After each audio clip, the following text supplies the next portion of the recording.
Hello guys, my name is Chi. My name is Edwards. And welcome to Psychostatics. Today we're going to be filming, or today you can see, we'll be doing the second episode of our Q&A series. I know that it's been a little bit over a week, but here we are. Today we're going to be asking a very important question, We're not asking any questions, are we? No.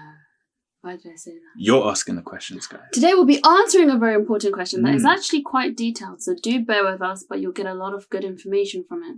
Yeah. So if you guys want to ask any more questions, don't send any don't put them in the comment section, because we've had loads of questions come through the comment section, and I think a lot of the questions you guys are asking, to tell the truth, they're just a little bit too complicated for us to answer in a comment. Each comment becomes like pages long. That's why we're doing this series. So if you've got one of these long questions, just send them through to our email address, which is Zygostatics@gmail.com. Yep. And then just basically comment on the video. That's what we want to see in the comment section. Or stuff you want us to do next or whatever, but not actually long detailed questions. No, I started at 121 pounds and I lost all the weight because I didn't eat. Just send it on to our Gmail. Yep. So what do they need to do, Chi? Anyway, they're on our channel and they're watching our stuff. Yes. Lots of them are not subscribed. No, why not? I don't understand. I don't know. Okay, so if you're new to this channel and you like our content, please do subscribe and like our videos. It'll motivate us. We'll do more. You'll be happy. Hey. So today's question is from a loyal subscriber who I remember was on the weight gain challenge early this year and the weight loss challenge. And here she is. She sent this to us a few months ago when we hadn't actually started filming the Q&A series. But now we're here to answer her question in a very detailed manner. So well done, I think, for just holding on. Okay, so first of all it says, how do you determine when you can no longer lose belly fat? When I started training, my stats were 142 pounds, 30-inch waist, 39-inch hips. Nearly 6 months later, my measurements are 131 pounds, 28.5-inch waist, and 37-inch hips. My waist size does not go below 28 inches. It goes up slightly and back down, but never below 28. I still think my waist looks big, but how do I know for certain? Okay. And how tall is she?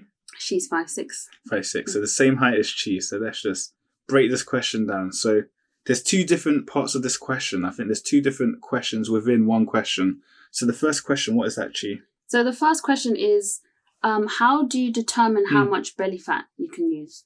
Lose. Yeah. So let's just say you've got a 30-inch waist and you want your waist to be 24 inches. Is that possible? That's what she's asking. She's saying, how do you know when you've reached a point in time where you've reached your true waist size? It can't get any smaller than that. And we know that's a lot. This is really based on what, G? What's it really based on? It's based on a lot of things, but it's based on mostly genetics and also, your body type. And so your your genetics there. True waist size is largely dependent on your genetics. So she just wants to know if she's reached that point. Okay. And what's the next question? And the other question is, she still thinks her waist looks big, so is her waist big? Yeah, so she wants an opinion. She wants us to decide or to tell her whether or not we think her waist looks big. So we're going to answer those two things all in one, but it's quite complicated. It's a little bit detailed, but it's going to be really useful. So we're going to start breaking this down. So, okay, I'm going to leave it to Chi to start this off. Okay, so the next thing we're going to do to help answer this question is go to, I'm going to step back, our Psychostatics waist matrix. Psychostatics waist matrix. So Edwards made up this matrix based on concepts that will help you understand a lot more about waist sizes.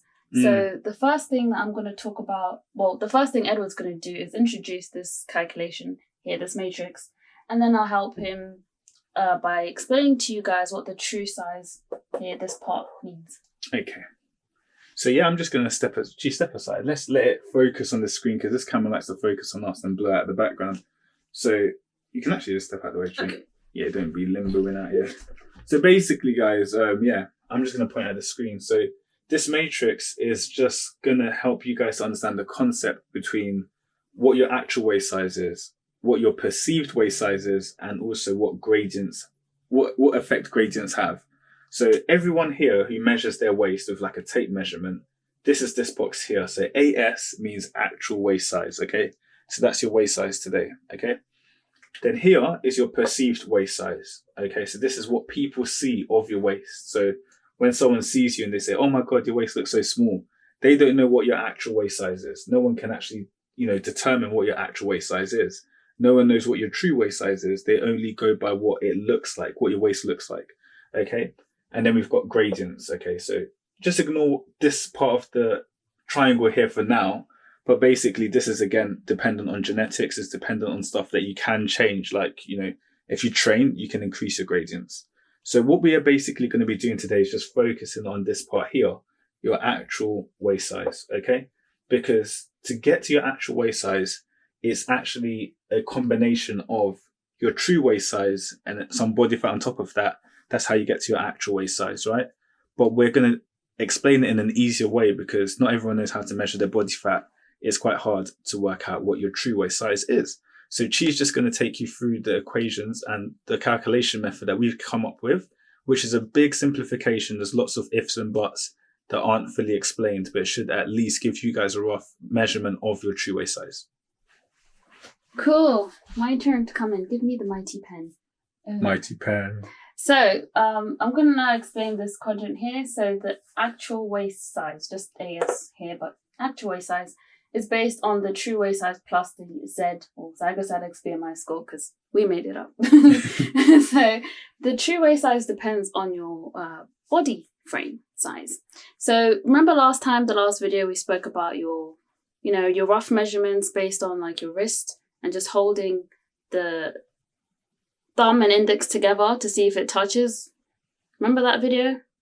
Okay, so this is basically what we're going to do. We're going to get you to take out your wrist, get your thumb and your index finger, wrap it around, and if it can easily overlap, like if you can touch your nail bed, you can assume you have an extra small frame size.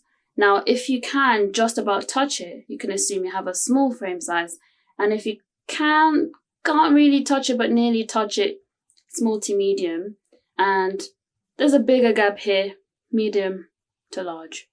Okay, so frame size is based on your genetics. You can't change it. People who are very short and have a very small wrist usually have obviously a very, very small frame size. That's why people can sometimes have 19-inch waists. It's not because of anything other than that. So it's not like magic or like surgery. It's just because of their height and their frame size. Right? I think that's it. Okay, you can stay actually at this point in time. So basically, just to wrap around or just to summarize what Chi's basically said, just calculate what your frame size is. So we're just doing it in some rough measurement method. It's not always accurate. That's why we always say it's a rough measurement. You would actually need to tape your wrist and it's a lot more complicated. But just for simplicity's sake, if you put your thumb and your index finger around your wrist and it comes up like this, just put yourself in the large bracket, okay? She's going to explain to you guys what the brackets are. If it's like here, like a little bit closer and you don't have to really squeeze it to, make it become like this, that's a medium. If it touches and it's sort of easily overlapping, that's a small. But if it's like very, very, very easily overlapping, like Chi's one was covering the nail bed, then you're extra small. Okay, so Chi, just take them through the chart. We're going to put an overlay because I don't think they're going to see it on the board anyway. No. So, okay. You'd have to go like that. That's your frame size. So you're either extra small, small, medium, or large. One of the four. So you choose whichever one you are. We're going to wait for about a good 3-4 seconds so you can do that now. That's enough time. That's enough time. Okay, so now the next part is now you're going to have to work out what bracket you're in terms of your height. Okay, so you're either short. Sorry to anyone who this is obviously disrespecting. You're medium or you're tall. It's a category. Okay. It's a category. You just have to, Yeah. It's a category, so it's not meaning any offense. But if you're under 5'2", you're short. Mm-hmm. For today's sake, if you're within the range of 5'2" to 5'5", you're medium. If you're taller than 5'5", then you're tall. So Chi would be in the tall bracket with an extra small frame size. Okay? Yeah. So you've got to work out now what second bracket you're in terms of your height. Are you small, medium, or tall? Short, medium, or tall? Another 4 seconds. That's enough time. Okay. So now we've got like a nice table, which looks like sort of like a tournament style table. It's not really a tournament style table, but basically we've put an estimate of your true waist size based on those two different things you've worked out. So if you were an extra small frame size and you were tall, your true waist size should be about 22 inches. Okay. If you're extra small frame size and you're short, it should be about 18 inches. Okay. Now, on the biggest, the largest sort of end of it, if you've got a large frame size and you're tall, then your true waist size is about 28 inches. So again, picture this. You can go from being 18 inches in the waist to 28 inches in the waist. It doesn't necessarily mean that someone's going to look at your waist and say, wow, 28 inches, it looks really big.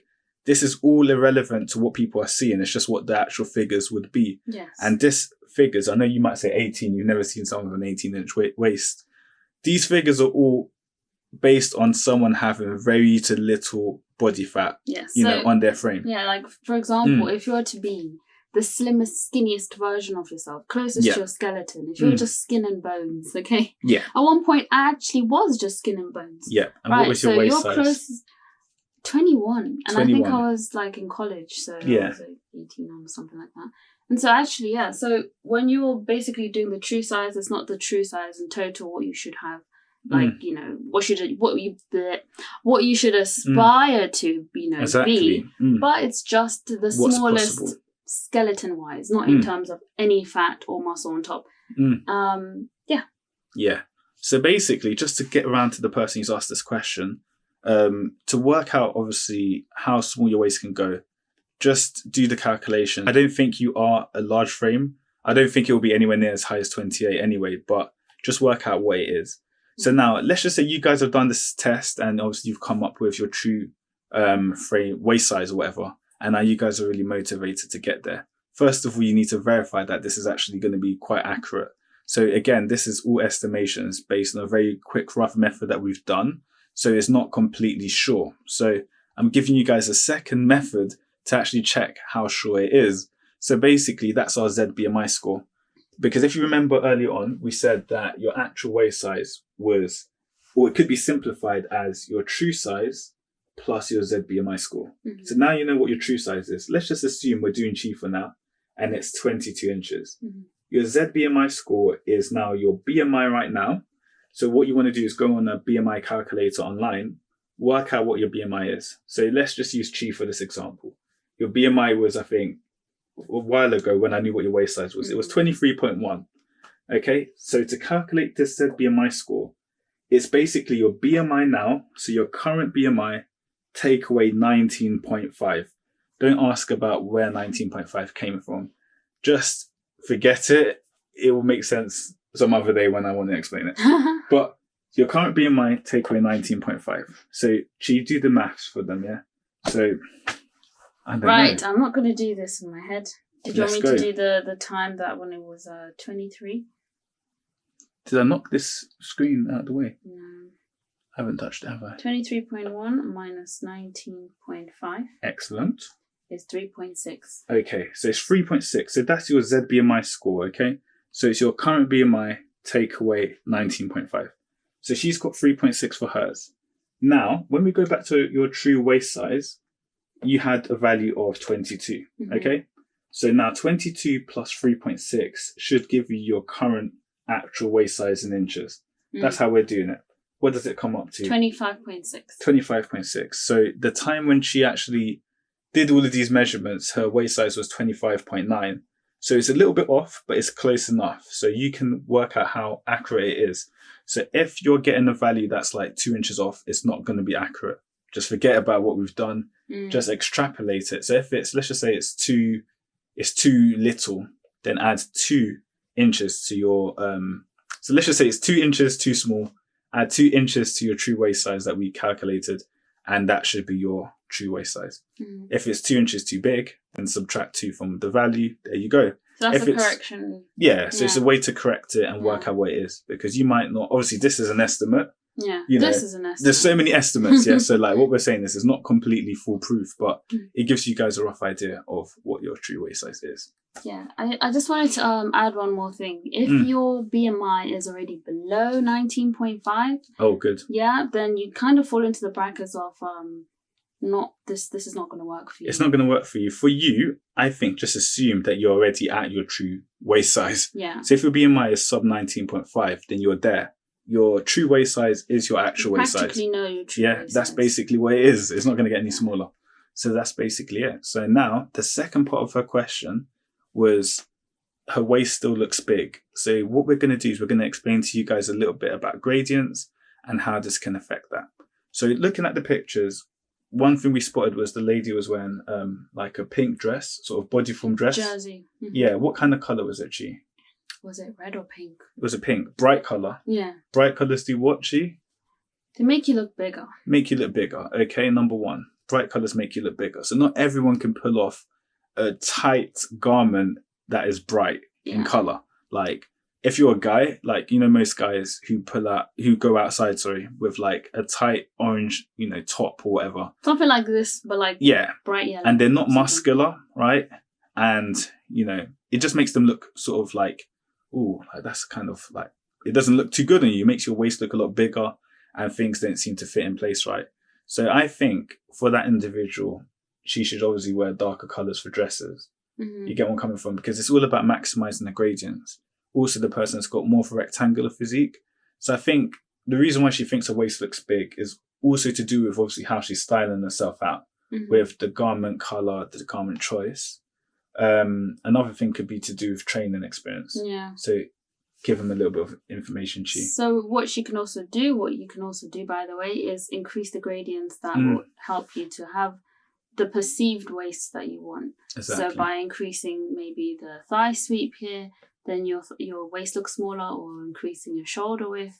You know, by training, you can actually emphasize certain things. Yeah.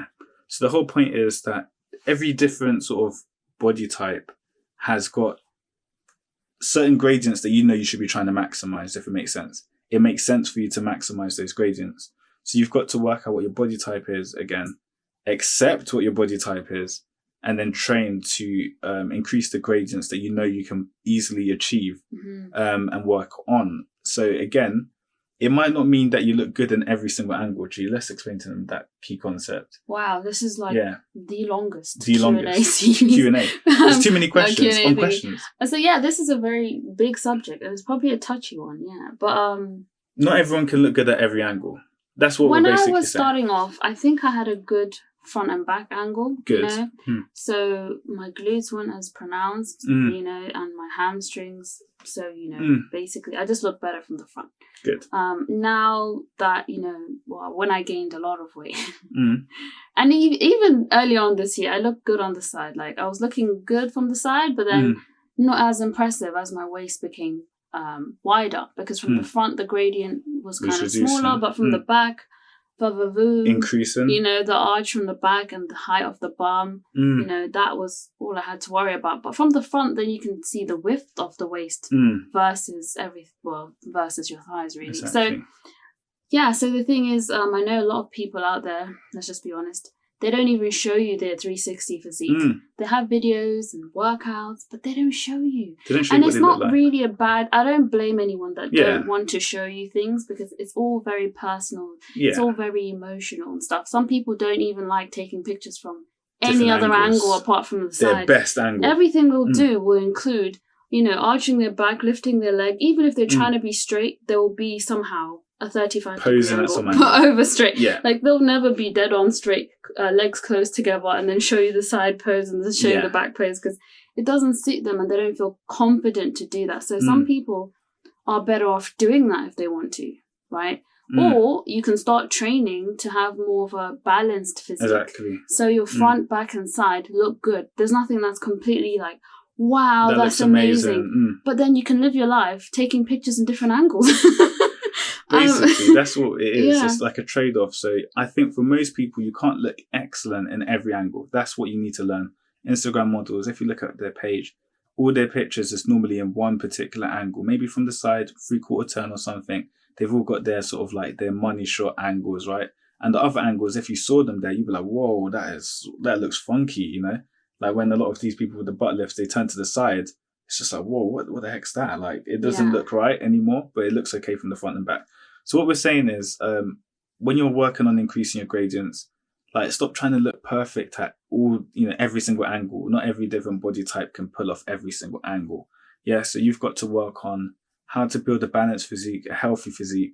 As long as it's looking in balance and it's healthy, it looks the best. It's your best sort of like build ever. So for Chi, obviously sacrificing some of the glute gains, to be a smaller frame, but then looking okay in all angles is better than having, a very good picture from the back, but then it doesn't sort of work in all different angles. But then again, it's all up to you. Again, it really is up to you. I mean, there are a lot of people who make money just from showing their front angles and side angles. You can make a whole business out of that. And you don't see nothing else. You don't have to. No one's going to ask. I mean, at the end of the day, it is up to you. But we always say that a balanced physique is a happy person because, you walk down the street and people will be like, actually, you look better in real life. Or you actually look the same as you do in pictures, rather than saying, "Oh my gosh, I can't believe it's like that person over there."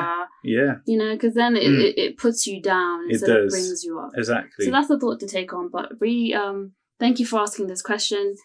Did you want to add anything else? That's it. I think we've really wrapped this up. So if you guys want any more of these videos, again, please do comment, like, and subscribe, and send us the email so that we can answer your question. Peace. Peace.